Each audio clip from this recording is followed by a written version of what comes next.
평소에 매너 좋은 사람도 돈 앞에서는 본색이 드러납니다. 그래서 이 돈과 관련된 일에 어떻게 반응하는지를 보면 이 사람이 계속 가야 하는 사람인지 빨리 멀리 해야 하는 사람인지 그래도 분별이 된다는 거예요. 오늘은 정약용의 목민심서의 지혜를 통해서 어떤 사람을 손절해야 하는지 찾아보겠습니다. 우리가 처음에 사람 만날 때는요, 어디 모임이나 학교에서 만나요. 돈 쓸 일 별로 없습니다. 근데 친해지면 제일 먼저 뭐 하시나요? 밥이나 먹을까? 카페나 갈까? 그렇게 되잖아요. 이 사람과 처음으로 돈과 관련이 되는 시점이 바로 밥 먹을 때입니다. 기분 좋게 밥 다 먹고 나니까 이 친구가 무슨 신발끈을 5분 동안 묶어요. 요즘은 이렇게 티나게 안 하죠. 이 친구가 낸다고 카드 계산을 했는데요, 손님 잔액이 부족합니다, 이러는 겁니다. 민망할까봐 빨리 내 걸로 내줬어요. 근데 이 친구는요, 볼 때마다 카드 잔고가 없는 겁니다. 의문스러운 건요, 신발 가방은 볼 때마다 새로 바뀌는 거예요. 뭔가 쎄한 거죠. 문제는 이런 고의로 얻어먹는 인간도 있지만 진짜로 돈이 없어서 못 내는 사람도 있다는 겁니다. 우리는 이런 실제 도움이 필요한 사람에게 힘이 되고 싶어서 밥도 사고 하는 거잖아요. 그래서 진짜 가난과 가짜 가난을 분별하는 지혜가 필요합니다. 목민심서 2장 율기 6조 중에는 낚시, 필요한 자에게 베풀라 라는 내용이 있습니다. 기록을 보면 가난한 친구나 친족은 힘 닿는 대로 도와주되 그 밖의 사람은 급할 때만 구제하면 되고, 또한 나에게 여유가 있을 때 베풀라고 합니다. 불쌍해 보인다고 도와주는 게 좋은 게 아니라 도움에도 우선순위가 있어서요, 먼저 필요한 사람에게 해야 하고 나에게도 베풀매 득이 되게 해야 한다는 겁니다. 여기서 핵심이 도움이 필요한 자가 정확히 누구냐 하는 거죠. 이게 정확하지 않아서 거부를 못하고, 거부를 하고도요 마음이 언짢은 겁니다. 기록을 보니까 가난한 친구나 친족이 도움의 1번 대상입니다. 친구나 친족은 딱 봐도 누군지 알겠어요.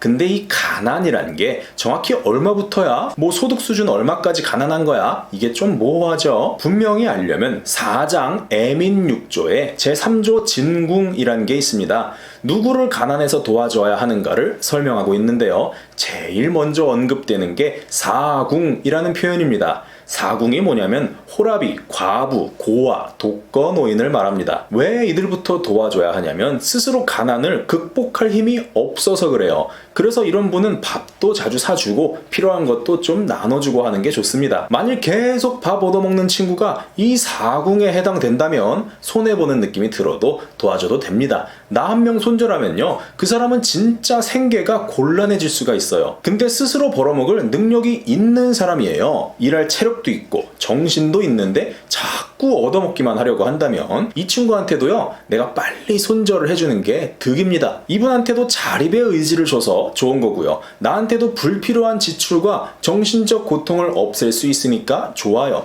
장기적으로 보면 윈윈인 겁니다. 근데 우리가 다른 사람의 가난을 확인을 하기까지는요, 시간이 좀 걸려요. 누가요, 나 가난합니다 이렇게 말해요. 그렇게 어렵다는 거 다 아실 겁니다. 집도 한번 놀러가 보고요, 어떻게 살았는지 과거도 들어보고, 이렇게 친해지고 나서야 잘 사는지 못 사는지 알 수가 있어요. 그래서 초반에 밥을 사거나 돈을 빌려주거나 이런 도움을 줄 때는 얼굴을 보고 이 사람이 불쌍해 보이는지, 표정을 보고 도와줘야 할 사람인지를 판단하게 되는 게 사람입니다. 나도 모르게 그게 작동을 한다는 거예요. 근데 정약용의 다산문선에 보면 관상에 대해 라는 부분이 또 있어요. 사대부와 서민이 얼굴상을 믿으면 직업을 잃고, 경대부가 얼굴상을 믿으면 친구를 잃고, 임금이 얼굴상을 믿으면 신하를 잃는다 라고 기록됩니다. 관상이란 게 그 사람이 하는 일에 따라서요, 얼굴 생김새가 조금씩 달라질 수는 있어요. 근데 그걸로 인간의 내면이나 능력을 보는 건 위험하다라고 말하고 있습니다. 명심보감에도 비슷한 구절이 있어요. 서로 얼굴을 아는 사람은 세상에 가득하지만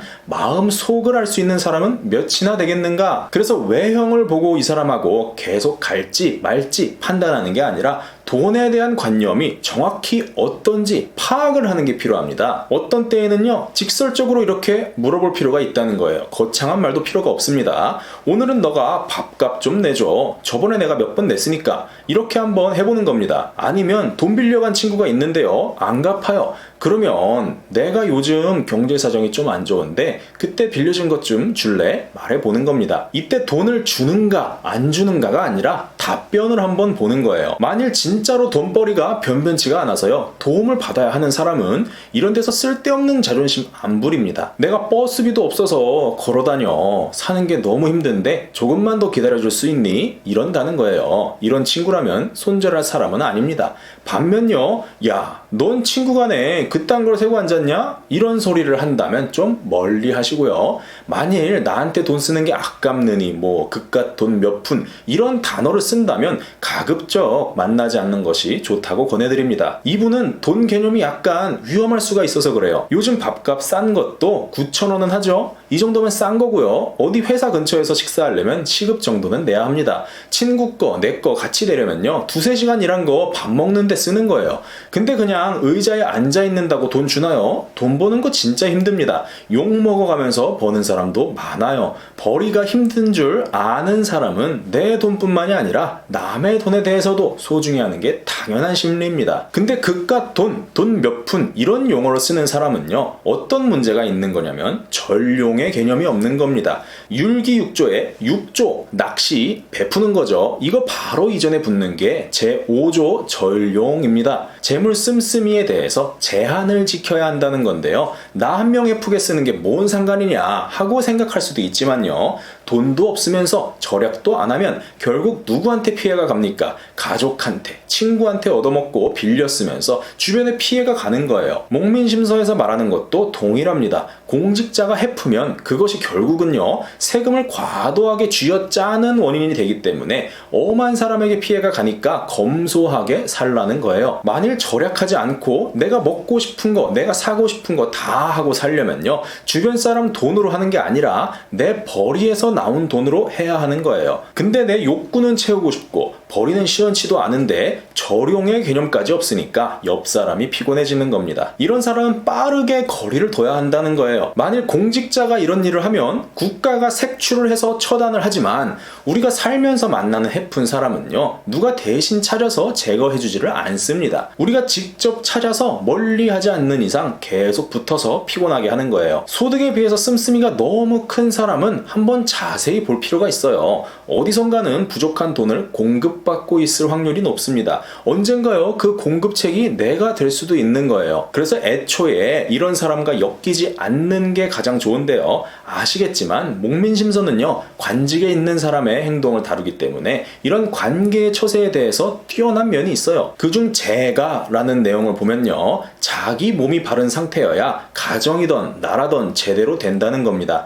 애초에 나에게 청렴하고 검소한 면이 배어 있으면요, 이상한 인간들이 얽히지를 않게 된다는 거예요. 그중 현 시대에서도 적용할 수 있는 것을 3개 정도 추려보겠습니다. 첫째는 의복을 사치스럽게 입으면 귀신도 미워하고 질투한다는 겁니다. 사치란 게요, 비싼 옷 입는 거 이런 문제가 아니라요, 내 형편을 벗어나는 사치스러운 것으로 치장을 하면 그걸 보고 꼬이는 악인들이 있다는 겁니다. 돈 좀 빌려달라 할 때도요, 아무한테나 안 한다는 거예요. 그래서 옷은 정갈하고 깨끗하게 입되 사치는 하지 말라고 합니다. 둘째는 음식을 사치하는 건 재화와 물자를 없애서 재앙을 불러들인다는 겁니다. 무슨 20만원짜리 코스 요리 같은 거 그냥 조용히 먹으면 아무 상관이 없어요. 근데 동네 방네 사진 찍어서 인스타에 자랑하잖아요. 그러면 그걸 계속 유지하기 위해서 재물이 소비되고요, 주변에 돈 냄새 잘 맡는 이상한 사람도 꼬이기가 마련입니다. 셋째는 뇌물과 청탁이 들어오지 못해야 사는 게 바로 잡힌다는 겁니다. 직장인이 뇌물 받을 일이 뭐 있어 싶겠지만요, 처음에는 껌 하나 받아 먹다가 익숙해지면 홍삼도 항상자 얻어먹고요,